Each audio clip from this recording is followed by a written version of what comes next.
আপনার হেডফোনটা কানে লাগিয়ে নিন। গল্পটা শুধু আপনার আর আমার মাঝে থাকবে। খুব সাবধানে শুনবেন, কারণ এই গল্পটা এমন এক গোপন কোণার যেখানে সমাজের সব নিয়ম ভেঙে যায়।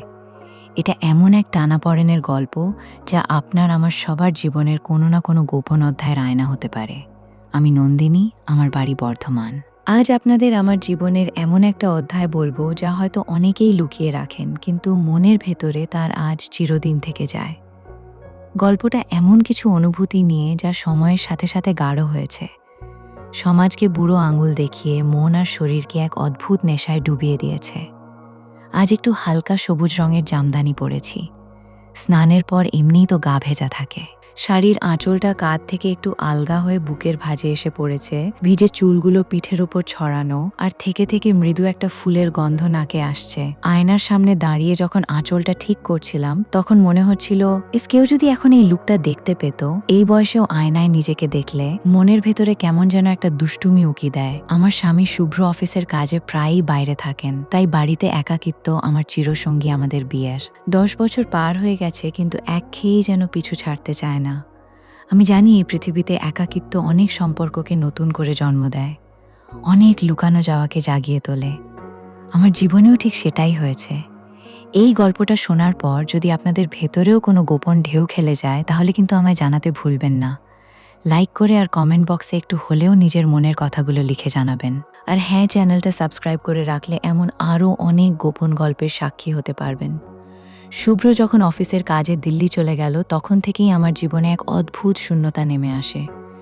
শাশুড়ি মা আর শ্বশুর মশাই বেশিরভাগ সময়ই নিজেদের কাজে ব্যস্ত থাকতেন বা ধর্মকর্মের সময় দিতেন। বাড়িতে যেন আমি একা একাই একটা বিশাল সমুদ্রের মাঝে ভাসছিলাম।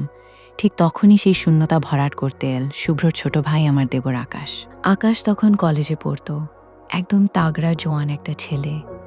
ওর চোখ দুটো ছিল কেমন যেন গভীর, যেদিকে তাকাতো মনে হতো যেন সব কিছু ভেতর পর্যন্ত দেখতে পাচ্ছে। প্রথম প্রথম ওর সাথে স্বাভাবিক ভাবির মতো দূরত্ব বজায় রাখতাম, কিন্তু ধীরে ধীরে সেই সীমারেখাগুলো ঝাপসা হতে শুরু করলো। আকাশ খুব চুপচাপ স্বভাবের ছেলে ছিল, কিন্তু ওর উপস্থিতি আমি সবসময় অনুভব করতাম। যখনই আমি রান্নাঘরে কাজ করতাম, দেখতাম ও হয়তো পাশেই বসে বই পড়ছে, বা যখন আমি বারান্দায় দোলনায় বসে চা খেতাম, ও এসে আমার পাশেই বসে পড়তো। প্রথম প্রথম ওর এই সান্নিধ্য আমার অস্বস্তি লাগাতো, কিন্তু ধীরে ধীরে কেমন যেন একটা অভ্যাসে পরিণত হয়ে গেল। আমার মন তখন একা। শুভ্রর সাথে আগের মতো যোগাযোগ ছিল না। ওর কাছে আমি নিজের কষ্টগুলো, দিনের একঘেয়ে আর চাপার রাগগুলো বলতে শুরু করলাম। ও অবাক হয়ে শুনতো আর আমার দিকে এক দৃষ্টিতে তাকিয়ে থাকতো। ওর চোখে আমি সেই গভীরতা দেখতাম যা শুভ্রর চোখে কখনো দেখিনি। এক সন্ধ্যায় আমি ঘরে বসে আমার পুরনো গানের বইটা দেখছিলাম, তখন আকাশে এসে দরজায় দাঁড়ালো। বৃষ্টি হচ্ছিল বাইরে, একটা ঠান্ডা হাওয়া বইছিল। ওর ভিজে চুল আর হালকা নীল শার্টটা কেমন যেন ওর মাস্কুলিন ফিগারটাকে আরও আকর্ষণীয় করে তুলেছিল। ও ইতস্তত করে বলল, ভাবি, একটা কথা বলবো। আমি ওকে বসতে বললাম। ও সোজা এসে আমার পায়ের কাছে মেঝের ওপর বসলো, যেমন ছোটবেলায় মায়েরা গল্প শোনালে সন্তানেরা বসে। ও মাথা নিচু করে বলল, আমার মাঝে মাঝে খুব একা লাগে, মনে হয় যেন কারোর সাথে কথা বলি। আমি ওর মাথায় হাত বুলিয়ে বললাম, তোর ভাবি তো আছে, যখন খুশি বলবি। ও তখন আমার হাতের উপর হাত রাখলো, খুব মৃদু স্পর্শ, কিন্তু সেই স্পর্শে আমার সারা শরীরে যেন বিদ্যুতের একটা হালকা স্রোত বয়ে গেল। আমি হাত সরাতে পারিনি, পারলেও সরাতে চাইনি। ওর চোখ তখন আমার চোখের দিকে গভীর দৃষ্টিতে। সেদিন রাতে আমার ঘুম আসেনি। পরের দিনগুলোই এই স্পর্শগুলো যেন আরও স্বাভাবিক হয়ে উঠল। কখনো রান্নাঘরে কাজ করার সময় ও পেছন থেকে এসে কিছু জিজ্ঞেস করতো, আর ওর নিঃশ্বাস আমার ঘাড়ে এসে লাগতো। কখনো বা কোনো বই নেওয়ার ছুটি ও আমার খুব কাছাকাছি আসতো। আমি অনুভব করতাম ওর উষ্ণ শ্বাস আমার গাল ছুঁয়ে যাচ্ছে। আমার মন তখন দুলে উঠছিল। আমি জানতাম এটা ভুল, কিন্তু সেই ভুলটার মধ্যে একটা অদ্ভুত টান ছিল, একটা নেশা ছিল। শুভ্রর ফোনগুলো যেন ক্রমশ বিরক্তিকর মনে হতে লাগলো। আমার ভেতরে এক নতুন অনুভূতির জন্ম হচ্ছিল, যা আমাকে কুড়ে কুড়ে খাচ্ছিল। অথচ আমি এর থেকে দূরে সরে আসতে পারছিলাম না। আকাশের স্পর্শগুলো ক্রমশ সাহসী হতে শুরু করলো। একদিন দুপুরে আমি ছাদে জামাকাপড় শুকাতে গিয়েছিলাম। আকাশ আমার পেছনে এসে চুপচাপ দাঁড়ালো। আমি উঠে খেয়াল করিনি। হঠাৎ দেখি আমার শাড়ির আঁচলটা ওর হাতের মুঠোয় ধরা। আমি চমকে উঠেছিলাম। ও তখন আমার দিকে তাকিয়ে একটা অদ্ভুত হাসি হাসল, যে হাসিতে কোনো কথা ছিল না, ছিল শুধু একরাশ নীরব আহান। আমি আঁচল ছাড়াতে পারছিলাম না, আর ওর হাতটাও আলগা হচ্ছিল না। সেই মুহূর্তে আমাদের মাঝে যেন এক অদৃশ্য বিদ্যুতের প্রাচীর তৈরি হয়েছিল। ও শুধু ফিসফিস করে বলল, ভাবি তুমি এত সুন্দর। ওর কথা শুনে আমার কান দুটো গরম হয়ে উঠল। আমি তাড়াতাড়ি জামাকাপড়গুলো নিয়ে নিচে নেমে এসেছিলাম। আমার হার্টবিট তখন খুব দ্রুত চলছিল। এই ঘটনার পর আমি ওকে এড়িয়ে চলতে শুরু করি, কিন্তু আমার মনটাও কেমন যেন বিদ্রোহ করছিল। আমি ওকে দেখতে চাইতাম, ওর সাথে কথা বলতে চাইতাম। শুভ্রর সাথে ফোনে কথা বলার সময় আমি কেবল আকাশকেই ভাবতাম। আমার ভেতরে তৈরি হওয়া এই অপরাধবোধ আমাকে অস্থির করে তুলছিল, কিন্তু আমি এই টান থেকে নিজেকে মুক্ত করতে পারছিলাম না। একদিন রাতে খুব বৃষ্টি হচ্ছিল, বাড়িতে কারেন্ট ছিল না। আমি বারান্দায় বসে মোমবাতি জ্বালিয়ে বই পড়ছিলাম। হঠাৎ আকাশ এসে আমার পাশে বসল। মোমবাতির আলোয় ওর মুখটা কেমন যেন মায়াবী দেখাচ্ছিল। ও আমার দিকে তাকিয়ে বলল, ভাবি তুমি কি আমার উপর রেগে আছো? আমি কোনো উত্তর দিতে পারিনি। ও তখন আমার হাতটা ধরল, আর ওর নরম হাতের স্পর্শে আমার শরীর যেন কেঁপে উঠল। ও আমার মুখের কাছে মুখ এনে ফিসফিস করে বলল, তুমি জানো না আমি তোমাকে কতটা ভালোবাসি। ওর এই কথা শুনে আমার সারা শরীর অবশ হয়ে গেল। আমি ওকে কোনো উত্তর দিতে পারিনি, শুধু ওর চোখে চোখ রেখেছিলাম। সেই রাতে আমাদের মাঝে এমন কিছু মুহূর্ত কেটেছিল যা আমি সারা জীবন ভুলতে পারবো না। কিছু স্পর্শ ছিল, কিছু নীরব ভাষা ছিল, যা সমাজের চোখে নিষিদ্ধ হলেও আমাদের দুজনের হৃদয়ে এক নতুন সম্পর্কের জন্ম দিয়েছিল। তারপর থেকে আমাদের সম্পর্কটা আরও গভীর হতে শুরু করলো। এক নিষিদ্ধ ভালোবাসার ডালপালা বিস্তার করতে শুরু করলো। শুভ্রর অনুপস্থিতি আমাদের আরও কাছাকাছি এনে দিচ্ছিল। দিনের পর দিন আমাদের প্রতিটি ব্যক্তিগত মুহূর্তে আমরা যেন এক অদ্ভুত নেশায় ডুবছিলাম।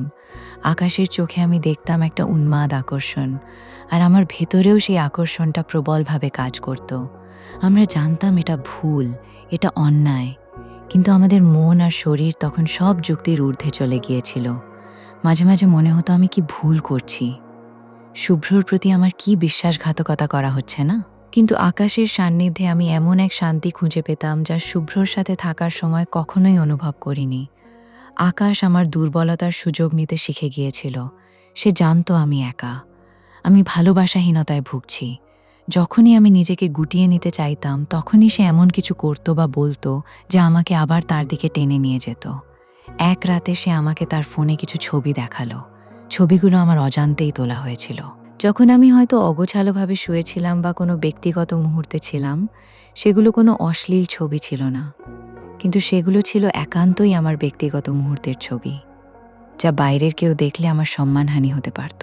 সে বলল, ভাবি তুমি যদি আমাকে ছেড়ে যাও তাহলে, কিন্তু এই ছবিগুলো সে বাকি কথাটা শেষ করলো না, শুধু একটা রহস্যময় হাসি হাসলো। আমার বুকটা কেঁপে উঠল।